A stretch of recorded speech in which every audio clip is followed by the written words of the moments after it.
Can I just get some confirmation on HMS Dragon, this warship that's heading to Cyprus, is leaving Portsmouth next week. When do we think it will get to Cyprus? Yeah, so I'm not going to talk about specific details. What I will say is that that vessel was being fitted out for a different task. We've now completely re-rolled it. We're going through varieties, different bits of maintenance to make sure that as fast as possible we can get that system up and running. We've had to change weapon systems on it, finish welding, get it up and running, and get it sailing as fast as possible. You talk about being as fast as possible, and I understand that you can't get into exact details, but I think people want to know that there is a degree of urgency given the situation and given that this base in Cyprus was targeted days ago. It could be weeks by the sound of it before it gets to Cyprus. Yeah, so I've never been criticised for a lack of urgency in my life previously. What I would say is that that asset is specifically designed to protect the carrier strike group and work within the carrier strike group, which was planning to go elsewhere. And so to deploy that point defence asset to Cyprus is not the only way in which we can defend our regional allies in the Mediterranean. And we've seen just recently some of the amazing work from our F-35 pilots, our Typhoon pilots, our counter-UAS teams that are downing drones all over the place, ranging from Qatar all the way, into sort of the broader sort of west of the Middle East. And so it's really, really impressive what we're doing so far in a defensive sort of linebacker role. And my hat's off to the armed forces that taking it to the enemy. Can I ask you a bit about our missile stockpiles? Do we have enough to last the 4 to 5 weeks that Donald Trump talks about this war lasting? And of course, it could be longer. So we've just done a resupply of some of our systems into the Middle East. I'm not going to talk about hypotheticals. Unfortunately, the only people that helps if we do talk about either stockpiles, timings, details in the middle of a very dangerous, fast-moving situation just aids our adversaries. So I'm going to err away from that. What I do have is complete confidence in the planning capacity and capability of the military to ensure we're properly prepared for any eventuality. And this is a prime example. We saw tensions heating up in the Middle East, and we pre-positioned F-35s and Typhoons and multiple lots of military personnel to ensure we were in a position to protect our regional allies and assets. What unfolded, last Friday, the US was in negotiations. And then by Monday, they had struck 10 different countries with hundreds of ballistic missiles and hundreds of drones. Happy that we're relying on French support to support British assets? There's only one worse thing than working with allies, and that's working without them. And remember that while we're also going through the planning prior to this conflict, or this crisis breaking out, we've seen a 30% increase in Russian assets, both subsurface and surface in the high north. And so we've got a multitude of different issues facing both the UK and our Western allies, and we work collaboratively and collectively to ensure we cover them all off. And I think that's completely appropriate. Can I ask you what your view is on the status of the so-called special relationship between Britain and the US? Yeah, so I've worked with the US military almost on many of the operations in the past, shoulder to shoulder, whether that be in firefights through to planning and headquarters.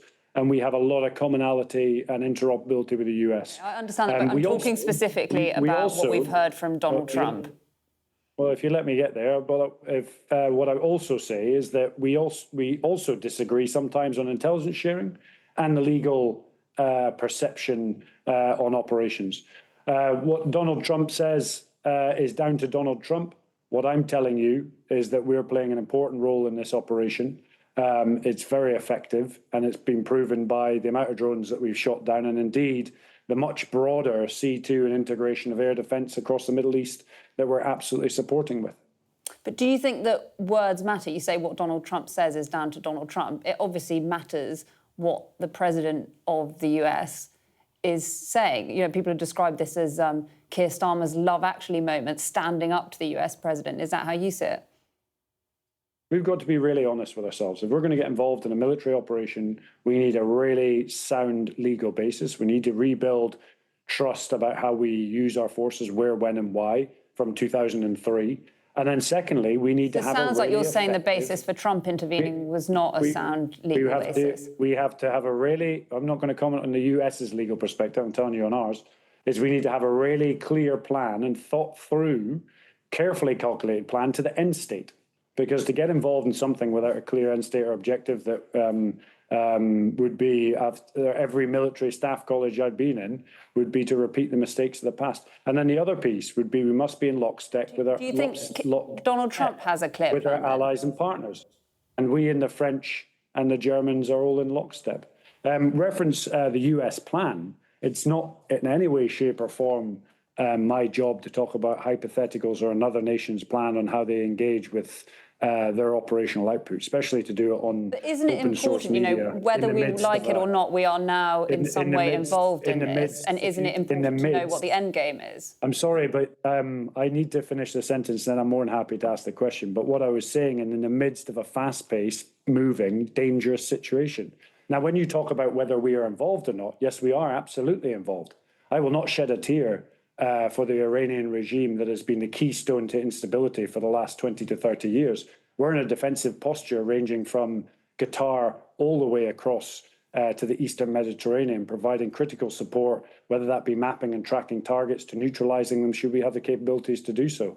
On top of that, we are and have deployed capabilities to the Middle East to reinforce our position, whether that's Wildcat helicopters moving into Cyprus or whether that's preparing more assets to deploy to the south. What I would say is we've got to balance that against some of the other national interests that we have at the moment, which is a major war in eastern Ukraine that is causing 1,000 casualties a day and a 30% uptake in Russian surface and subsurface capability in the high north. So are we overstretched, our military planners do you think? are all over that. Not overstretched. The fact is the situation has changed. And we now have a multifaceted problem, whether that's in Eastern Europe down to the Mediterranean. And I don't need to explain that to people. People can see it. And the reality is I've never lived in a period of time in the last 24 years where we see such a geostrategically dangerous or fractious time. The US have said that they're prepared to give naval escorts in the Strait of Hormuz. Is the UK prepared to use its resources to that extent as well?